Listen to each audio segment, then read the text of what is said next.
Break के बाद सी news Bharat में एक बार फिर से आप सभी का स्वागत है। खबर भोपाल से है, जहां पीसीसी चीफ जीतू पटवारी ने भाजपा सरकार पर जमकर निशाना साधा। उन्होंने कहा कि कांग्रेस के कार्यकर्ता अब जिनके मकान टूट जाएंगे, मध्य प्रदेश में वहां जाकर खड़े होंगे। अधिकारियों के खिलाफ कांग्रेस कोर्ट भी जाएगी। सुनिए। सम्मानित सभी उपस्थित पत्रकार बंधुओं, आदरणीय फूल सिंह बरैया जी, आदरणीय मुकेश नायक जी, यादवेंद्र सिंह जी, हमारी किरण अहिरवार जी,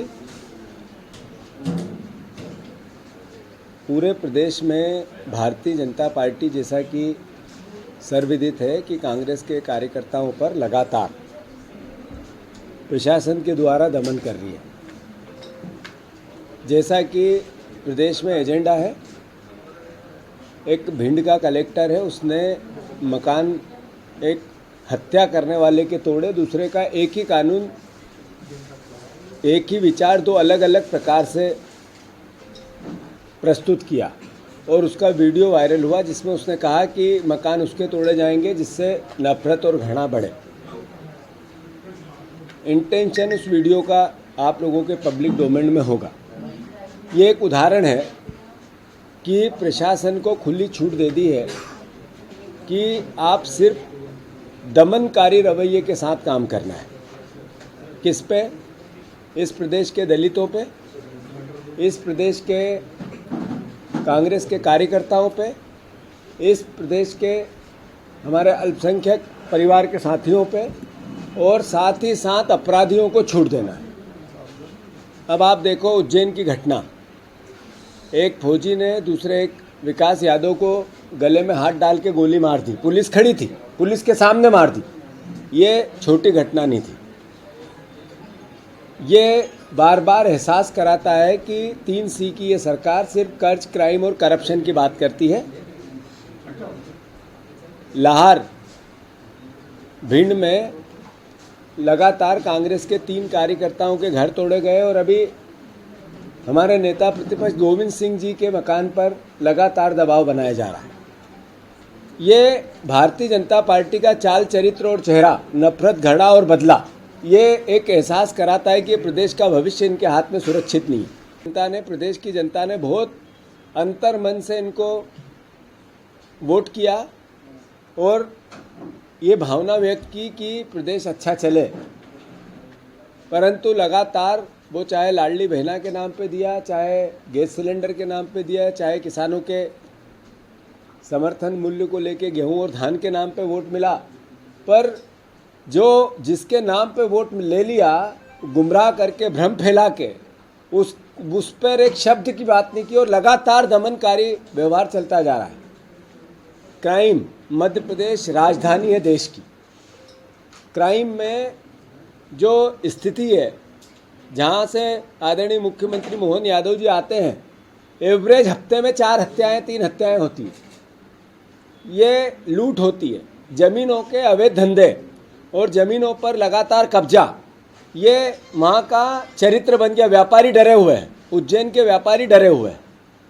आप देखो किस तरीके का तांडव, सरकारी दमन अंग्रेजों से बढ़ के भारतीय जनता पार्टी करने लगी है। इस पूरी भावना को कांग्रेस पार्टी ने संज्ञान में लिया है। कल हमारी पॉलिटिकल अफेयर कमेटी की मीटिंग थी। उस पॉलिटिकल अफेयर कमेटी के मीटिंग में राजनीतिक रूप से एक प्रस्ताव पास हुआ है, जिसमें किसी भी प्रकार का दमन जो कानून से बाहर जाकर सरकार और अधिकारी और कर्मचारी करेंगे, कांग्रेस का कार्यकर्ता अब ताकत से खड़ा होगा। जिस दलित परिवार में किसी भी प्रकार की ऐसी घटना जो समाज को शर्मसार करती है, या किसी भी परिवार में ऐसी घटना जो समाज को शर्मसार करती है, कांग्रेस इस पाठ पे जाके अब खड़ी होगी। जहां भी मकान तोड़ने की प्रक्रिया कानून के उल्लंघन के साथ चालू करेंगे और भेदभाव करेंगे, वहां भी कांग्रेस पार्टी के नेता और कार्यकर्ता मुकाबला करेंगे। और जो अधिकारी नियम के विरुद्ध जाके काम करेगा, उसके खिलाफ कोर्ट में हम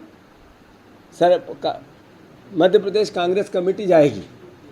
ये पॉलिटिकल एक तरह का विचार कांग्रेस पार्टी ने निर्णय लेके लिया है। मैं फिर से भारतीय जनता पार्टी की सरकार और मोहन यादव जी से ये भावना व्यक्त करता हूँ कि ऐसी कोई विधानसभा नहीं है जहाँ पर आप प्रशासन से कांग्रेस के कार्यकर्ताओं के साथ दोहरा व्यवहार कर रहे हैं। और मैं आपको आगाह कर रहा हूँ, अति का अंत होता है। इस तरह का व्यवहार एक लोकतांत्रिक देश में शोभा नहीं देता है। फिर से कांग्रेस पार्टी दृढ़ता से कार्यकर्ताओं की, दलित परिवार के लोगों की, जो पीड़ित परिवार है, शोषित परिवार है, सरकार से किसी भी प्रकार का दोहरा व्यवहार, दबाने का व्यवहार होता है, उससे मिलकर अपनी मैंने देखा वो, मैं मानता हूँ इस तरह की सारी कृत्य ये बताते हैं कि चोर की दाढ़ी में तिनका।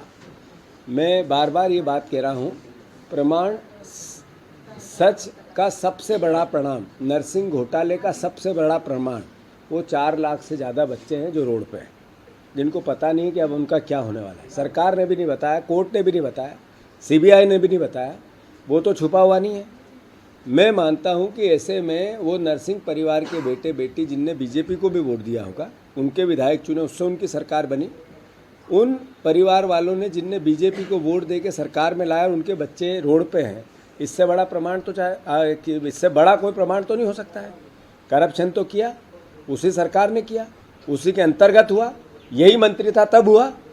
कौन क्या कैसा वीडियो वायरल हो, उससे पहले ये समझना पड़ेगा कि उन 4 लाख बच्चों से ज़्यादा प्रमाणित तो कुछ नहीं हो सकता है।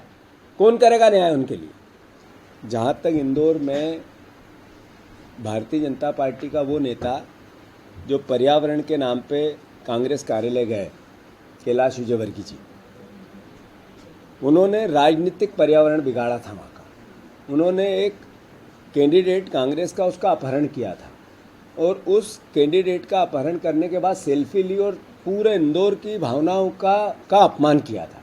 उनको चुनौती दी थी इंदौर के मतदाताओं को कि तुमसे बड़ा मैं हूँ। तो मैं मानता हूँ कि राजनीतिक पर्यावरण के प्रदूषण करने में सबसे बड़ा कोई अपराधी है तो कैलाश विजयवर्गीय है। तो ऐसे व्यक्ति की कांग्रेस कार्यालय में जगह नहीं है। और जहाँ तक प्रश्न है व्यक्तिगत संबंधों का, सबका अपना एक तरीका होता है, निभा सकता है। पर चूँकि पौधारोपण के नाम पे आपने कांग्रेस कार्यालय गए तो 6.5 करोड़ पौधे भारतीय जनता पार्टी ने लगाए थे, वो एक भी नहीं बचा।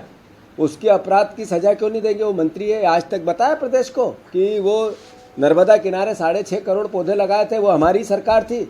हम ही वो चोर है जिन्होंने पौधे लगाए और एक भी जिंदा नहीं है। उसका सवाल का उत्तर क्यों नहीं देता है?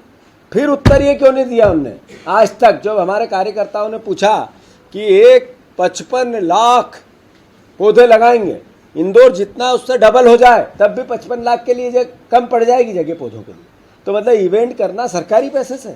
ये क्यों नहीं बताया कि 2000 करोड़ रुपए के नकली बिल, वो जिस विभाग के मंत्री हैं उस विभाग के नकली बिल बना के पैसे निकाल लिए, उनके ही नेताओं ने निकाल लिए, उनके ही अधिकारियों ने निकाल दिए। करप्शन के बेताज बादशाह है उनका विभाग और उसके कैप्टन है विजयवर्गीय जी। अब ये जो करप्शन का पर्यावरण है, इस पर वो क्यों मौन रहते हैं? तो ये सवालों के उत्तर है। कांग्रेस पार्टी ने संज्ञान में लिया है, गंभीर है और नेचुरल है, स्वाभाविक है। इस तरह के कृत्य जो पर्यावरण राजनीतिक बिगाड़ता, उसके खिलाफ कार्रवाई होनी चाहिए। बताओ। धन्यवाद। भोपाल से सी न्यूज संवाददाता मनीष वर्मा की रिपोर्ट। फिलहाल इस खास रिपोर्ट पर बस इतना ही। देश दुनिया की बाकी खबरों को जानने के लिए आप देखते रहिए सी न्यूज भारत।